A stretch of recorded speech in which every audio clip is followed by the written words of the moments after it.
Magandang oras mga kababayan, mga ka-Golden Boy. Ito yung napaka-delikadong balita ngayon na viral. Ito yung mga spy sa opisina ng Ombudsman, sa opisina ni Boying Rimulya, na hindi niya alam na bago pala bumaba yung dating Ombudsman na si Martires, na tauhan ni Digong at loyalista ni Digong, ay nagpapasok pala ito ng tinatawag na mga midnight appointees at nasa 204 lahat lahat yan sabay-sabay, bagong-bago at hindi nalaman ni Boying Rimulya. Kaya ito yung tinatawag na parang larong chess na kapag marami kang tauhan, parang sa War of Games, di ba? Na kapag meron kang tauhan na marami, mananalo ka. Kaya insiders at infiltrators itong 204 na bagong recruit na midnight appointees na hindi alam ni Rimulya, na nag-iwan pala ng napakaraming tauhan si Martires na loyalista sa kanya, loyalista kay Digong, at kung ganon, loyalista din sa China at baka funded by China ito o baka hukagi-move ito ng China. Baka move ito ng China, alam naman natin na nagdidikta talaga ang China kay Digong at sa mga DDS. Kaya ito ang dapat ngayon tingnan ng busisiin mabuti ni Rimulya. Kaya sabi ni Rimulya, mag-reapply kayo at mag-resign muna at mag-reapply para ma-screen kayo at titingnan ang bawat application nyo ng Civil Service Commission. Kaya ito ang video atin muna panoorin bago tayo magbigay ng reaksyon, courtesy ng Sa Iyong Araw. Kasi yun talaga ang gusto natin. You don't want to be arriving in a place. Tapos lahat ng empty seats na in-expect mo, ng mga para sa mga kasama mo, na-fill up down bigla. Hindi naman dapat ganun. May mga bagay na hindi dapat mo munang malaman. Pero kapag nalaman mo, baka mahirapan ka ng matulog. Ito yung kwentong hindi mo dapat palambasin. Kasi akala mo simpleng hiring lang ng empleyado sa gobyerno. Pero may nakatagong plano pala sa likod nito. Matalas ang mata ni Ombudsman Rimulya at may nakita siya. Unfortunately, last July, there were 204 new hires in the Office of the Ombudsman. And I will ask these 204 people to reapply. Kasi may 6-month probationary period. I will ask them to reapply. Lest they become, they be treated as midnight appointees. Ako naman in good faith yan. I hope they're all in good faith also. They're going to reapply. And some of them to probably hand in courtesy resignations just to show good faith. Kasi yun talaga ang gusto natin. You don't want to be arriving in a place. Tapos lahat ng empty seats na in-expect mo, ng mga para sa mga kasama mo, na-fill up down bigla. Hindi naman dapat ganun. So, Okay, so ito ang style ni Digong ito eh. Di ba bago siya umalis ay nagtalaga siya ng mga appointees niya sa Supreme Court at ang ombudsman na ito, si Martires, ay kay Digong yan appointee. Kaya kahit termino ni PBBM ay nandyan yung appointee niya, yun si Martires. At di ba, walang kaimik-imik sa mga kaso. Di ba sa kaso ni BP Sara, wala siyang imik. Sa mga kaso ng iba pa, ng mga senador at congressman, wala siyang imik. Walang imik. Kasi yung mga kinakasuhan ay mga DDS. Kasi itong si Martires ay DDS din. Klarong-klaro naman. Ngayon, bago siya umalis, ay nag-iwan siya ng 204 pala ito ka-appointees niya. Midnight appointees, hindi alam ni Rimulya eh. Kaya bakit ganun? Na ang kabuuan daw ng empleyado dyan sa ombudsman ay nasa 1,200 lang. Pero yung pinasok ni Martires ay sobrang dami bago siya bumaba, di ba? 204 new hires suspected as midnight appointees. At hindi lang yan, meron akong naamoy eh. Baka karamihan dyan ay in-check yan eh. Di ba? Kaya kailangan i-check ang mga ano niyan. Baka mga in-check yan na Pilipino, narito na, Filipino citizens na mga in-check. At direkta na konektado yan sa China. Dahil nga napaka-importante ng Ombudsman Office. At malalaman ang mga bawat galaw ni Boying Rimulya ay malalaman ng mga DDS ng China, ni Digong, ni BP Sara. Malalaman kaya makounter nila. Kaya ito yung kanilang laro eh. Kada opisina pala, kada ahensya ay meron silang nilalagay na mga tauhan nila na mag-iispiya. Chinese style yan eh. China style yung pangingispiya na yan.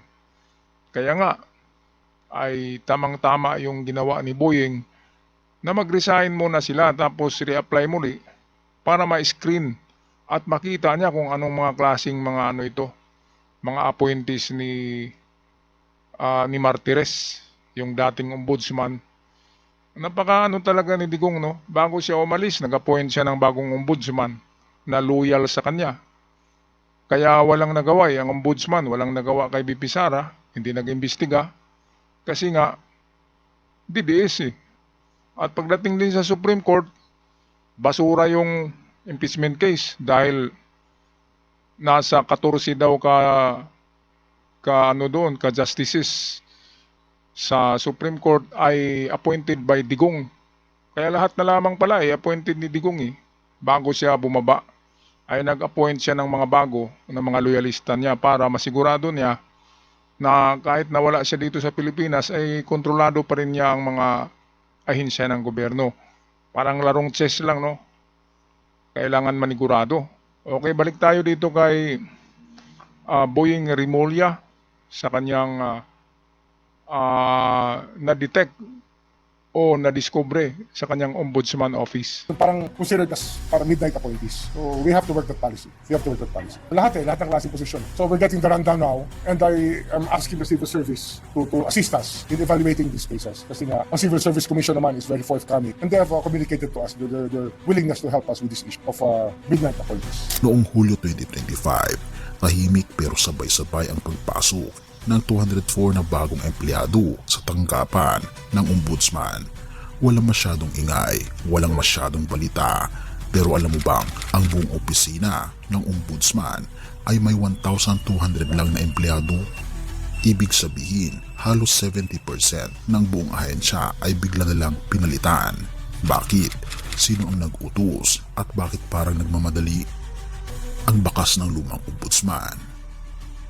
Ang dating ombudsman, si Samuel Martires, nagretiro lang noong Hulyo 27, 2025 pero bago siya bumaba, may iniwan siyang sorpresa.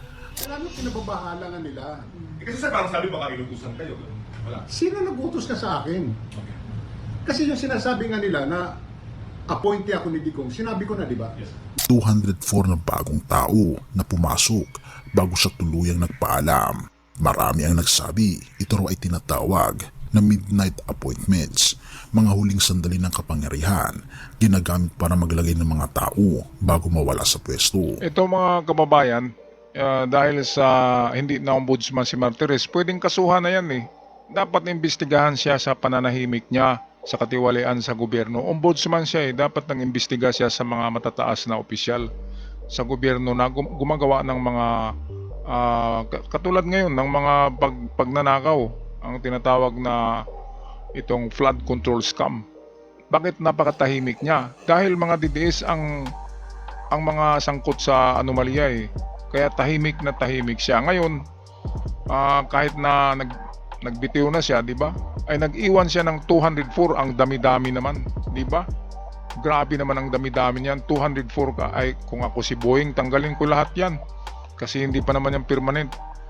Bakit siya ang mag-appoint? Dapat si Boying Rimulya ang mag-hire ng mga bagong empleyado ng Ombudsman Office. Hindi yung Martires. Kaya klarong-klaro sinisingit nila dahil yung kanyang kapangyarihan ay naiiwan pa rin at makapag-report pa rin sa kanya kay Digong at sa China itong mga 204 na ito na midnight appointees. Kaya nga nakapagtataka nga aalis ka pa lang, nag-iwan ka pa, nag-recruit ka pa ng mga bagong trabahante. At saan na yung iba? Tinanggal ba yung iba? Pinalitan? O dinagdagan lang? Diba? Ito'y galaw ng China to itong mga spy na ito sa mga ahensya ng gobyerno, mga tinatawag na insiders. Yung mga insiders na yan ay gawa yan ng China.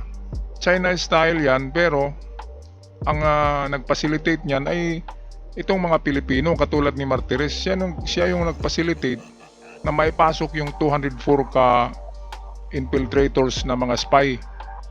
Sabihin na natin sa China talaga yan kasi style ng China yan na ma-infiltrate ang mga importanteng ahensya ng gobyerno para malalaman ang bawat galaw, lalo na sa mga DDS, di ba? Kasi alam nila na si Rimulya ay kakasuhan niya ang mga DDS na mga tiwali. Kaya naglagay sila diyan ng mga espiya. So yan yung mga espiya dyan na hindi lang yan espiya kundi mag-manipulate din yan ng mga paperworks. Di ba yung mga paperwork sa ombudsman ay pwede nilang nakawin, pwedeng kopyahin, picturean, at pwedeng ma-edit nila yun kasi ang dami-dami nila eh. Pwedeng i-edit sa computer at magkagulo-gulo na, di ba mga kababayan? Kaya dapat linisin yan eh. Okay, balik tayo sa video, courtesy ng Sa Iyong Araw. Ngunit kung totoo ito, bakit tila tahimik ang lahat?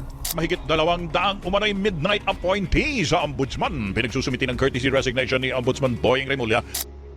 Ngayon pumasok si Ombudsman Remulla. Nang umupo si Ombudsman Remulla, hindi siya nagpalukot sa tahimik na simoy ng opisina. Matalas ang mata, mabilis magduda. Tila sabi niya, hindi ako papayag na may mga taong nakapasok dito nang walang maayos na proseso.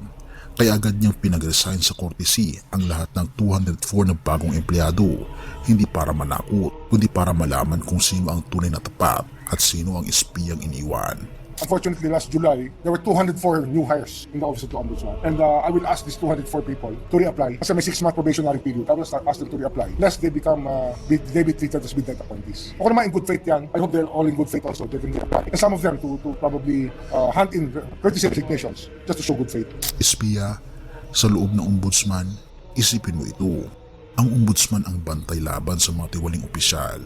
Kung may espiya sa loob, sino ang magbabantay sa bantay? May mga bulong na ilan sa mga baong hire ay malalapit sa dating ombudsman na baka may mga source pa rin siya sa loob. At kung totoo ito, delikado ito sa gobyerno ni Pangulong Bongbong Marcos. Ayan, so napakadelikado nga yan kasi mga insider yan eh. Magre-report yan araw-araw kay Digong o kay BP Sara kasi mga ano talaga yan, katakataka. Aalis ka na lang, di ba yung ombudsman, aalis na lang, bakit mag-iwan pa siya ng 204? Ang dami-dami niyan eh. 204, 100 nga lang, ang dami-dami na niyan. At bakit napakarami? Kasi gusto nila makontrol ang flow, ang paperworks, di ba? Kung merong paperworks, ay baka ma-edit yun, i-editin, at magkagulo-gulo na, di ba? Pagdating sa mga technical na pagbasa ng mga ano diyan, ng mga nakasulat, ay mayroong mga technicalities yan eh. At kapag inedit yun, ay magkagulo-gulo na talaga. Katulad nung nangyari sa pinabasa ni Marcolita, diba? Sa kanyang Article 20 ba yun? Paragraph 20 na sinasabi niya kay Gudisa na basahin mo yung paragraph 20. Naputol eh. Naputol. Anong babasahin? Nawala eh. Kaya ganun din yon. Kapag mayroong babasahin, and then na-edit na pala yun ng mga appointees doon na 204 ay magkagulo-gulo sa pagdating sa kaso. Kaya ito, meron tayong isang ka-vlogger, si Christian Tan, ay meron siyang insights.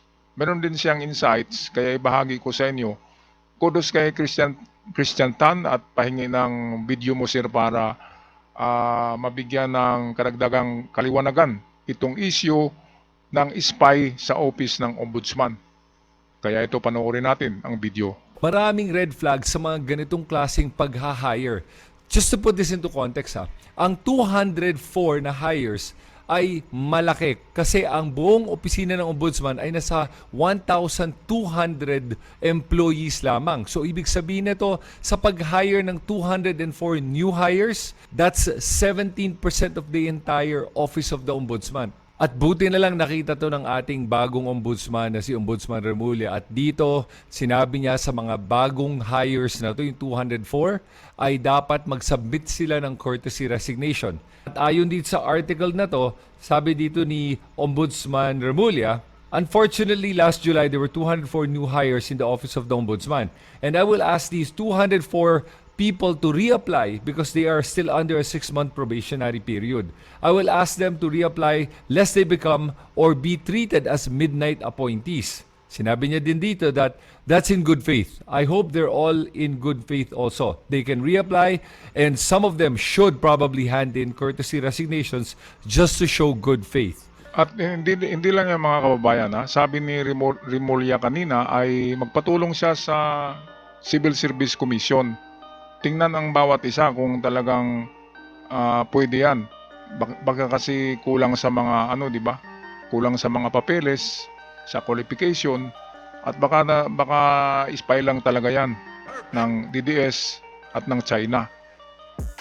Kasi ang estilong spy ay galing talaga yan na konteksto sa China, na bawat ahensya ng gobyerno ay lagyan nila ng kanilang tauhan. 'Di ba kahit sa yung sa Philippine Coast Guard, 'di ba merong ano doon, isang inchik na mayaman na pumasok at nagiging ano pa binigyan pa ng mataas na ranggo na reservist. 'Di ba kaya 'yun ang style nila eh, kahit sa Philippine Navy, Philippine Coast Guard ay merong mga inchik diyan na rationalized Filipino na sila tingnan, pati apelyido nila ay binago na, pero yan talaga ay matagal na ng mga tinanim ng China sa Pilipinas para sabihin ng mga Pilipino na ito, pero yun pala ay mga spy at nakapasok sa mga opisina. Kaya bawat galaw ng Pilipinas ay alam ng mga inchik.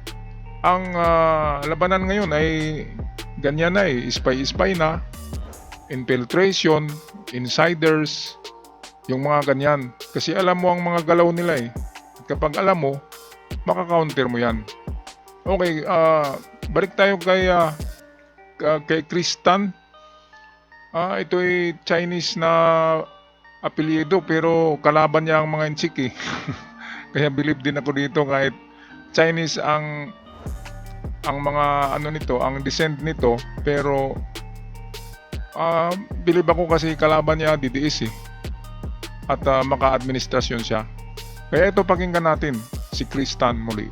You don't want to be arriving in a place where all the empty seats you expected for your companions were suddenly filled up, added Remulla.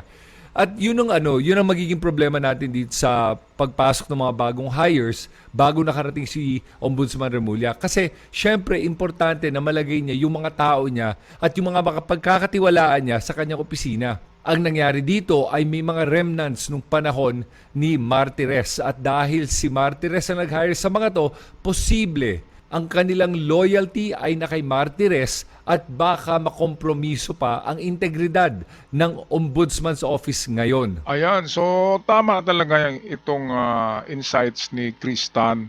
Yan din yung sinasabi ko kanina, na bawat galaw ni Remulla ay alam ng mga Duterte. Kasi si Martires nga, yung dating ombudsman, ay tauhan ni Duterte at appointed ni Duterte. Kaya yung 204 ka empleyado na bagong recruit, ay ni-recruit ni Martires. Alam niya na sino bang nag-utos sa kanya, yun ang ating tanong kung ako mag-retire ako, bakit maglagay pa ako dyan ng dami-daming tao? Diba? Kung maglagay ako, kamag-anak ko lang, nasa 3, 5. Bakit 204? Ibig sabihin, yan talaga ay malaking plano na ang Ombudsman Office ay madominate pa rin ng mga Duterte dahil doon sa 204 ka bagong empleyado, which is under provision pa for 6 months. Kaya tama-tama si Boying. Ako yan, tanggalin ko na yan. I-provision pa eh. Tsaka hindi naman siya ang nag-hire niyan, siya ang bagong ombudsman eh. Dapat siya ang mag-hire ng mga bagong tauhan. Alam niyo mga kababayan, mga ka-Golden Boy, kaya hindi na control ni PBBM ang kanyang administration dahil hindi niya pinipili ang mga tauhan niya eh. Sobrang bait-bait eh, kahit mga DDS, kahit si Magalong, ni-recruit niya sa ICI. Anong ginawa ni Magalong? Sinisira ang ICI. Diba? Diyan sa Senado, kahit doon sa kampanya ni PBBM na alyansa, diba ang daming DDS doon eh. Bong Revilla, DDS. Butit na talo. Diba, yung Tolentino, DDS yun, diba? Ay sumakay sa alyansa eh. Kaya dapat kay PBBM ay linisin niya ang kanyang gobyerno at ang kanyang mga tauhan dapat diyan sa bawat ahensya ay mga loyalista. Mga tauhan niya, appointed niya, hindi yung appointed ni Digong. Kasi ganun talaga yun. Kapag mga remnants pa, sabi ni Kristan, mga remnants ni Martires, remnants ni Digong, ang nandyan sa mga opisina, ay mga loyal talaga yan kay Digong. Loyal sa mga DDS yan, loyal sa China yan. Kaya hindi makontrol ni PBBM ang gobyerno. Kasi ang mga tauhan niya ay mga DDS eh. Hindi katulad sa China na kapag mayroong democratic, tinatanggal nila. Pag hindi komunista ang pag-iisip. Mayroong purge na tinatawag, purge. Dapat mayroong ganun sa Pilipinas kay PBBM. na kapag matiktikan niya na oops, makatigong to tanggalin, bayaran yan, tanggalin yan. Yung ganun. Kasi mahirap na nagpapakain ka ng alaga ng mga ahas mo tapos yun pala ay tuklaw, yun pala ay kubra, yun pala ay ahas yung inaalagaan mo. Napakahirap nun. At hindi mo talaga makontrol ang power. Kapag gano'n na mayroon pa rin mga remnants ng Duterte sa mga ahensya o opisina ng gobyerno. Anong masasabi nyo dito mga kababayan sa mga spy issue na ito? Paki-comment na lang sa ating comment section at sa mga bago pa lamang sa channel, huwag kalimutan mag-subscribe. Maraming salamat sa lahat hanggang sa muli. Paalam!